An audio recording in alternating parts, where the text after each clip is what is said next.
വലിയ പോത്ത് എവിടെ കിട്ടുമെന്ന് ചോദിച്ചാ അത് പെരുമ്പാവൂരാൻ എടുക്കും. ഇവന്മാർക്ക് ഏറ്റവും വലിയ പോത്ത് വേണം. കുറെ ദിവസങ്ങളായി ഇതിന് നോക്കിയെടുക്കണം. അപ്പൊ പെരുമ്പാവൂർ മാർക്കറ്റിലേക്ക് നമ്മൾ പോകാണ്. വാ, വലിയ പോത്തുകളുണ്ട്. കോടിക്കണക്കിന് രൂപയുടെ കച്ചവടമാണ് നടക്കണത്. നമ്മളിവിടെ കണ്ടതിൽ ഇപ്പൊ ഏറ്റവും വലിയ പോത്തുകൾ ഓരോന്നും അബ്ദുള്ളയുടെ കയ്യിലാണ് നിൽക്കണ. എങ്ങനെയുണ്ട് കാസ്ലി? സൂപ്പർ പോത്തല്ലേ അനസ? അങ്ങനെ അവസാനം നമ്മള് പോത്തിനെ പൊക്കി.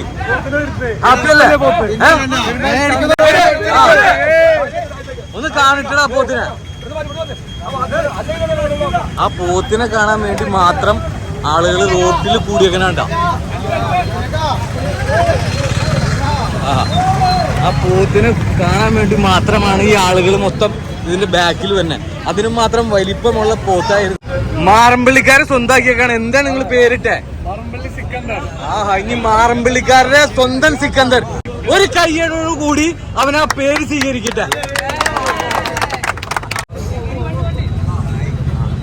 അടിപൊളി അടിപൊളി. ഒരു കൈ കൂടെ അടിച്ചേ. ഇനി ഇവനെ എവിടെ വന്നാൽ കാണാൻ പറ്റും അനസേ? ഇനി ആർക്കെങ്കിലും കാണണമെങ്കിൽ മാറമ്പള്ളി ടൗണിൽ വന്നാൽ മതി.